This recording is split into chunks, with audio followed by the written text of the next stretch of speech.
அனைவருக்கும் வணக்கம். நேற்றைக்கு பாத்தீங்கன்னா காங்கிரஸ் கட்சியில பாத்தீங்கன்னா ஒரு மிகப்பெரிய ஒரு மாற்றம் வந்து ஏற்பட்டிருக்கு அப்படின்னு சொல்லிட்டு, ஒரு சாதாரண மாற்றம் இல்ல, மிகப்பெரிய மாற்றம்.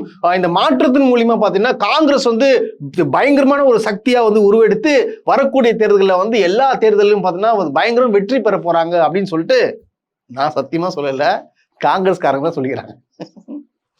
அதாவது பாருங்க, காங்கிரஸ் தலைவர் வந்து மாற்றப்பட்டார். அதாவது செல்வ பெருந்தகை இருக்காரு பாத்தீங்களா, அவர் வந்து என்ன பண்ணிருக்காரு, அவர் வந்து இல்ல எனக்கு இது செட் ஆகல, நான் வந்து பதவி விலகுறேன் அப்படின்னு சொல்லிட்டு எழுதி கொடுத்துட்டாரு. எழுதி கொடுத்து பார்த்தீங்கன்னா கிட்டத்தட்ட ஒரு 5 நாட்கள் மேல ஆகுது, 5 இல்ல 6 மேலேயே நினைக்கிறேன். எழுதி கொடுத்துருக்காரு. ஸோ அதுக்கப்புறம் பார்த்தோன்னா யார் புதுசா வந்து தலைவரை போடலாம், யாரு தலைமையில வந்து காங்கிரஸ் இயங்கும் தமிழ்நாடு அப்படின்னு சொல்லிட்டு ஏகப்பட்ட பேர் வந்து பரிந்துரை பண்ணாங்க. நிறைய பேர் வந்து நான் வந்து காங்கிரஸ் தலைவராக நிற்கிறேன்னு சொல்லிட்டு கொடுத்தாங்க. பட் ஆனா யாருக்கு கொடுக்கப்பட்டுச்சுன்னு பார்த்தீங்கன்னு வச்சுங்களேன், அதாவது திமுக கூட்டணியில இருந்துகிட்டு கோளாறு தெரிவிச்சார் பாருங்க. அதாவது பாருங்க, எம்பி எலெக்ஷனுக்கு அப்புறம், அதாவது அந்த வரைக்கும் சட்டமன்ற தேர்தல் போச்சு பாத்தீங்களா, அதுக்கு முன்னாடி அதாவது 1.5-2 மாசத்துக்கு முன்னாடில இருந்து ஒருத்தர் வந்து கோளாறு குத்துந்தார். கோளாறுனா எப்படியாப்பட்ட கோளாறுனா, அவர் வந்து விஜயோட மிகப்பெரிய ஃபேன் போலரு. ஸோ அதனால வந்து இல்ல நம்ம திமுக கூட்டணியில இருக்கக்கூடாது, நம்ம வந்து டிவிக்கே போயிடலாம் அப்படின்னு சொல்லிட்டு குட்டையை குழப்பின்னு ஒருத்தர் சொல்லுவாங்க இல்லையா. ஸோ அந்த குட்டையை குழப்பி என்ன பண்ணிருக்காங்க, அவர் பேர் என்னன்னா மாணிக்கம் தாக்கூர்ன்றவங்க வந்து மிகப்பெரிய ஆள். அவர் கூட பாத்தீங்கன்னா ரொம்ப பெரிய 10 பேர் நிற்பாங்க. அதாவது 10 பேர் தான், கட்சியிலேயே 10 பேர் தான் வந்து இருக்காங்கன்னு வச்சுங்களேன். ஸோ அந்த மாதிரி அந்த மாணிக்கம் தாக்கூர்ன்றவர் பார்த்தீங்கன்னா, அதாவது உள்ள குட்டையை குழப்பி இல்லை திமுக வந்து நம்மளுக்கு வந்து வேண்டாம் அப்படின்னு சொல்லிட்டு ஏகப்பட்ட விமர்சனம் நிறைய வந்துச்சு. ஆனால் திமுக தலைவர் தான் என்ன பண்ணிட்டாரு பார்த்தீங்கன்னா, இல்லை நம்ம வந்து காங்கிரஸ்ன்றது பார்த்தீங்கன்னா கண்டிப்பாக நம்மளுக்கு தேவை, அவங்க என்ன சொன்னாலும் அவங்க கோரிக்கையை நிறைவேற்றி அவங்களுக்கு வந்து ஒரு 28 சீட்டு ப்ளஸ் வந்து ஒரு எம்பி சீட், அதாவது பார்த்து ராஜ்யசபா எம்பி சீட் கொடுக்கணும்னு சொல்லிட்டு வானான்னு சொல்றவங்களை வந்து இழுத்து விட்டு, இந்த ஸ்டைலில் ஞாபகம் இருக்குங்களா, அந்த மாதிரி பண்ணிட்டு போயிட்டாப்புல. கடைசியில் வந்து காங்கிரஸ் உடைய புத்தி என்னன்றதை இப்போ எல்லாருக்கும் தெளிவாக தெரிஞ்சிட்டு இருக்கோம். என்ன ஆச்சு பார்த்தீங்களா, உடனடியாக டிவிகேல போய் ஜாயின் பண்ணிட்டாங்க. சரி, இப்போ இந்த மாணிக்கம் தாக்கூர் அதாவது பார்த்தீங்கன்னா பதவி ஏற்று விழான்னு சொல்லிட்டு ஒன்று நடத்தினாங்க. அதாவது பாருங்க, ஒரு பிரம்மாண்ட கூட்டம்னா எப்படின்னா 100-150 பேர், அதுதான் பிரம்மாண்ட கூட்டம். அந்த பிரம்மாண்ட கூட்டத்தில் கலந்துக்கிறாங்க. அது பாருங்க, 150 பேர் கீழே உட்காந்துட்டு இருக்காங்க. பின்னாடி பார்த்தீங்கன்னா ஒரு அதுங்கே பார்த்தீங்கன்னா ஒரு 60-70 பேர் மேலே உட்காந்துட்டு இருக்காங்க. கீழே உட்கார 150 பேர். இது 150 பேர்கிட்ட வந்து என்ன பண்றாரு பாத்தீங்கன்னா, மைக்ல காங்கிரஸ் தொட்டினா திருப்பி அடிப்போம். அது யாரா இருந்தாலும் சரி, அது திமுகவா இருந்தாலும் சரி, அதிமுகவா இருந்தாலும் சரி, அது பிஜேபியா இருந்தாலும் சரி, இந்த நேத்து பந்த கட்சியில இந்த பாமகவா இருந்தாலும் சரி, இன்னைக்கு பார்த்து நாம இதுக்கப்புறம் வந்து அடித்து ஆட போறோம்.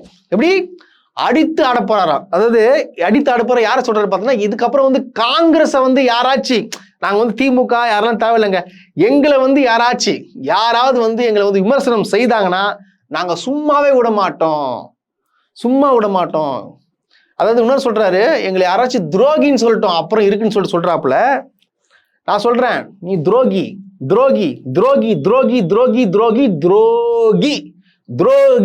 மாணிக்கம் தாக்கூர் ஒரு மிகப்பெரிய துரோகி, நீ ஒரு துரோகி, காங்கிரஸ் ஒரு துரோகி. திமுக தொண்டர்கள் வேர்வை சிந்தி உழைச்சு உங்களை ஜெயிக்க வச்சுக்கிறாங்க.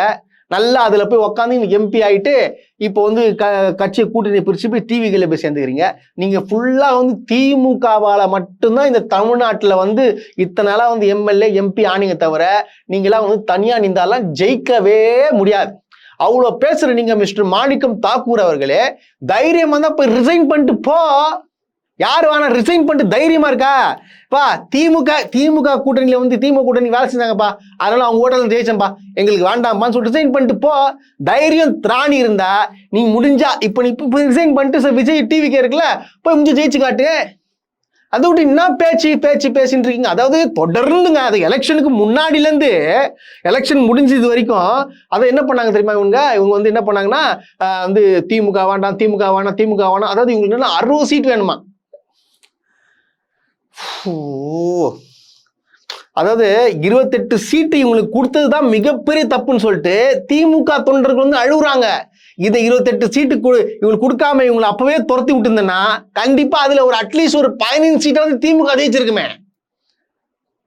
இது ஒரு மிகப்பெரிய தவறுங்க. அதாவது காங்கிரஸை வந்து திமுக கூட்டணியில சேர்த்தது ஒரு வரலாற்று பிழை, அது உண்மையா வரலாற்று பிழை.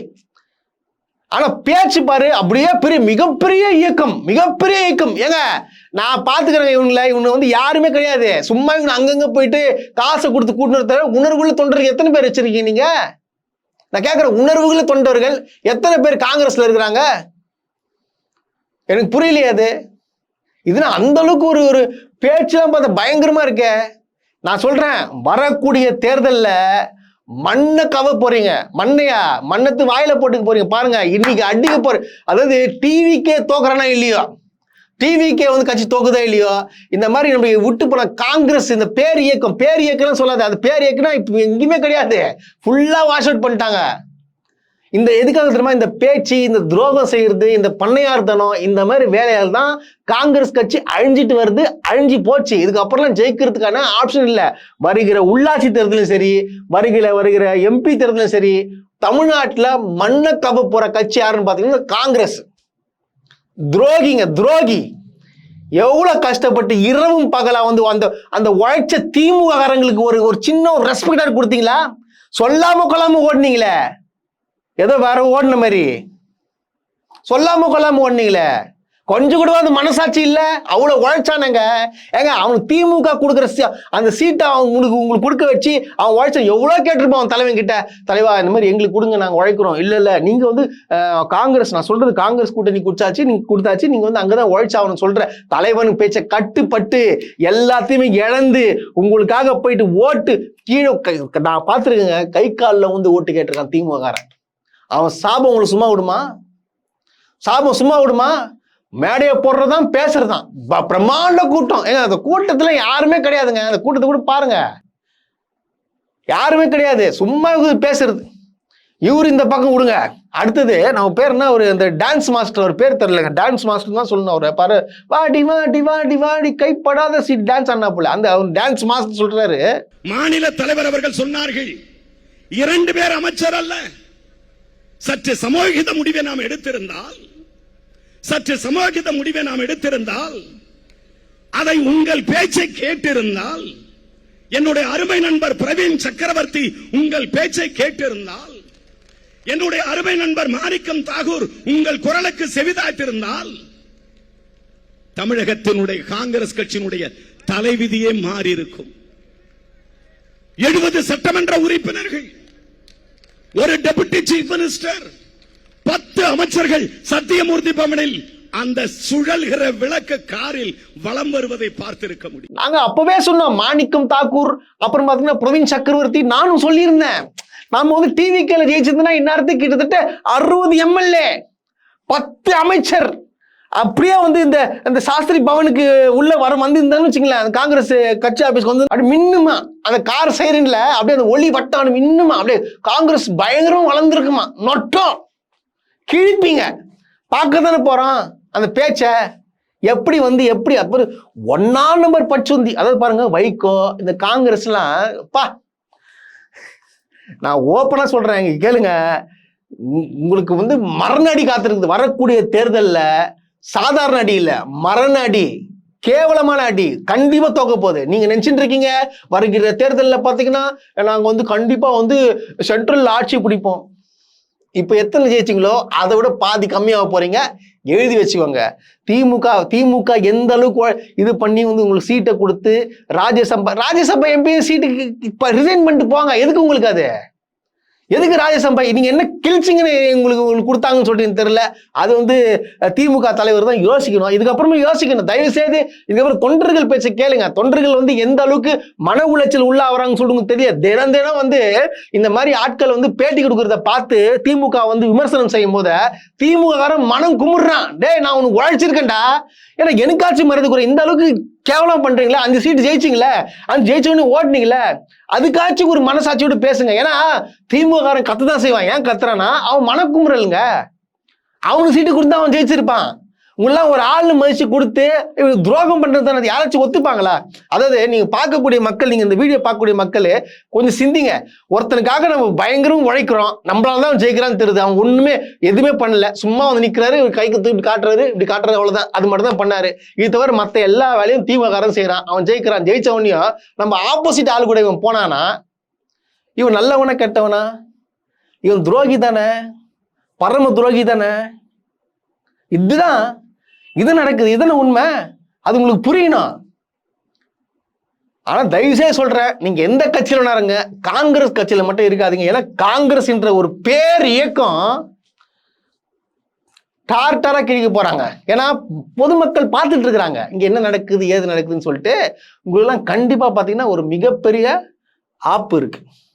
அதே போல இந்த குதிரை பேரம்னு சொல்லிட்டு ஒன்று நடந்துட்டு இருக்குன்றது தமிழ்நாட்டு மக்களே தயவுசெய்து புரிஞ்சுக்கோங்க. அதாவது அதிமுக எம்எல்ஏக்கெல்லாம் என்ன பண்றாங்க, ஓட்டு போட்ட மக்கள் வந்து நிராகரிச்சுட்டு, எப்படி எதுக்கு யாருக்கு ஓட்டு போட்டீங்க, இரட்டை இலை சின்னத்துக்கு, இரட்டை இலை சின்னத்துக்கு தான் அவங்களை ஓட்டு போட்டு ஜெயிக்க வச்சிங்க. இவங்க என்ன பண்றாங்க, மூணாவது வந்த இடத்துக்கு, அதாவது பார்த்தீங்கன்னா டிவிக்கே மூணாவது இடம் வந்திருக்கு. ஸோ வந்து என்ன பண்றாங்க இவங்க, இப்போ என்ன பண்றாங்க, அதிமுகல இருந்து ரிசைன் பண்ணிட்டு கட்சி வானான்னு சொல்லிட்டு டிவிகேல போய் இணைஞ்சி, அதாவது நீங்க உங்க ஓட்டு போட்டீங்களா அந்த ஓட்டு எனக்கு வேண்டாம், நான் திருப்பி வந்து டிவிகேல நிக்கிறேன், விசில் சின்னத்துல நிக்கிறேன், அதனால எனக்கு விசில் சின்னத்துக்கு நீங்க ஓட்டு போடுங்க அப்படின்னு சொல்லிட்டு கேட்க போறாங்க உங்ககிட்ட.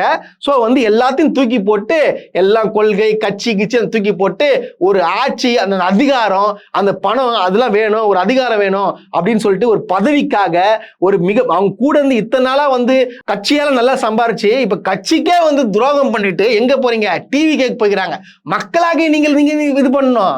அதாவது இது குதிரை பேரம் தானே ஏங்க. இப்போ பாத்தீங்கன்னா வந்து டிவிக்கு அரசு பாத்தீங்கன்னா வந்து இன்னும் மெஜாரிட்டி அடையவே இல்லை, இன்னும் மைனாரிட்டியில் தான் இருக்கிறாங்க. அதாவது பாத்தீங்கன்னா கூட்டணி கட்சிகளுடன் தயவுல தான் இருக்கிறாங்க. ஸோ வந்து டிவிக்கோட பிளான் என்னன்னு பாத்தீங்கன்னா நம்ம வந்து மெஜாரிட்டியா இருக்கணும். அதுக்காக பாத்தீங்கன்னா என்ன பண்றாங்கன்னா டிவிக்கு எம்எல்ஏக்களை கூப்பிடுறாங்க. இதான் உண்மை. இப்போ கூப்பிடாமலாம் வரக்கூடிய அவசியம் இல்லையே.